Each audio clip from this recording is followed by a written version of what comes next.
Si vous m'aviez posé cette question il y a 4 ans, j'aurais sûrement mis un très long moment à vous répondre parce que j'avais complètement éteint ma mémoire.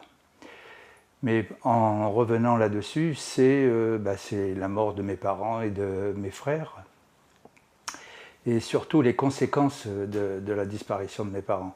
C'était en fin de compte le fait d'être orphelin. À l'orphelinat, nous étions donc tous orphelins, mais certains avaient soit une mère, un père, un frère, enfin quelqu'un qui venait les voir. Et moi, je n'avais personne.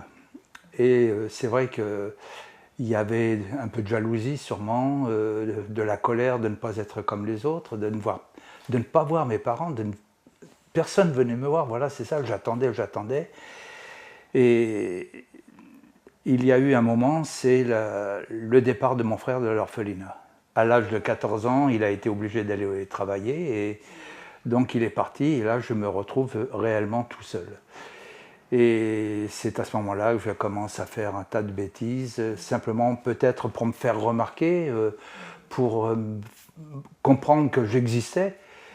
Le fait aussi d'être dans ces maisons, on nous a tué notre histoire. On ne nous a jamais raconté notre histoire. Et dans les autres institutions, alors là, c'était le blackout. Dans l'orphelinat, il y avait un rabbin qui nous apprenait l'hébreu, qui nous apprenait la Bible et tout ça.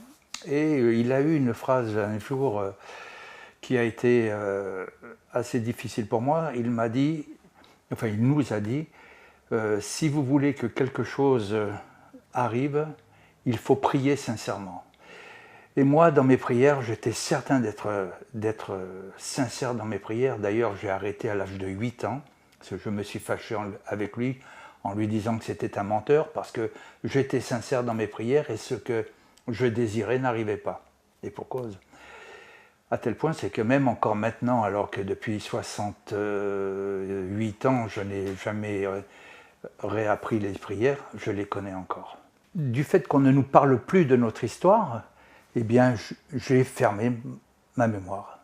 Dans mes meilleurs souvenirs, c'est le fait d'avoir retrouvé, non pas ceux qui m'ont caché, mais leur fille.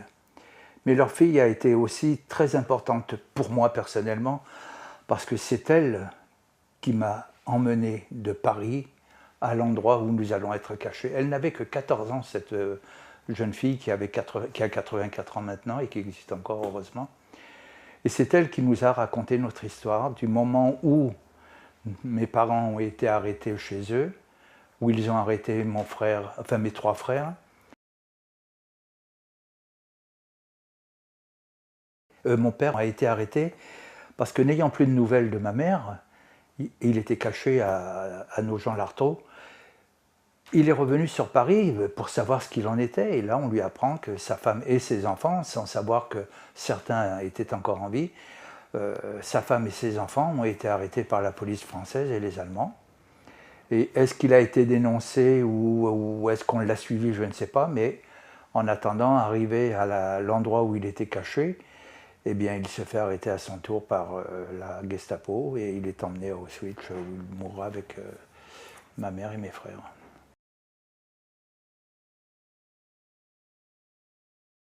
Absolument, c'est d'ailleurs aussi pour ça que je l'ai appelé la mémoire déverrouillée, parce que, à dire vrai, dès le départ, le titre que j'avais choisi, c'était « Vous ne connaissez pas ma maman ».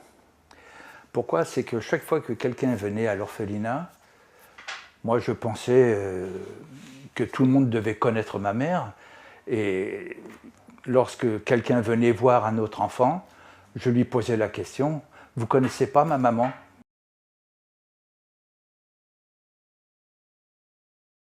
Dans ces maisons, je n'avais pas de personnalité. On n'était rien, j'avais le numéro 5, et c'est un numéro qui m'a un peu traumatisé parce que c'est le numéro de mes vêtements, c'est le numéro de mon lit, c'est le numéro de ma place au réfectoire. Alors qu'en arrivant dans cette maison d'enfants, la République d'enfants de Moulin-Vieux, que beaucoup de Marseillais connaissent puisque nous avons fait des classes de neige et les premières classes de neige ont été faites avec la ville de Marseille, eh bien là, on ne me disait pas fais ceci ou ne fais pas cela, on me disait est-ce que tu veux participer à cette activité? Est-ce que tu veux prendre cette responsabilité?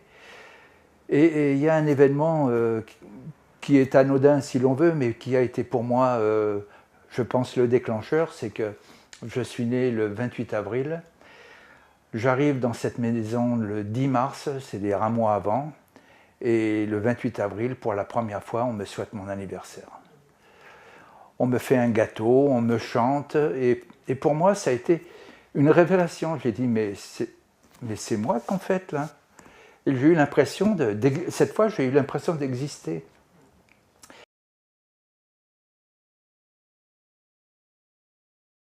Voilà, j'ai connu une petite jeune fille qui était donc en classe de neige. Alors, je dis une chose, c'est que j'étais enfant dans cette classe de neige et maintenant je suis administrateur de cette maison. Et je suis dans une société à Nice qui a l'agence à Marseille.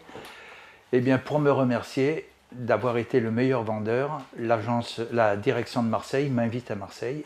Et là, je me souviens que j'avais cette petite copine qui habitait Marseille et je veux la retrouver. Je me rappelais que la rue s'appelait, enfin, il y avait un « an » dedans. Et le midi, il m'invite à manger. Nous aurions pu monter à gauche du côté, on était rue Montgrand, on aurait pu monter à gauche du côté de la place Castellane. Eh bien non, on descend à droite et on traverse la rue Grignan. Et c'est comme ça que je retrouve cette petite jeune fille. Et ça fait 42 ans que nous sommes ensemble.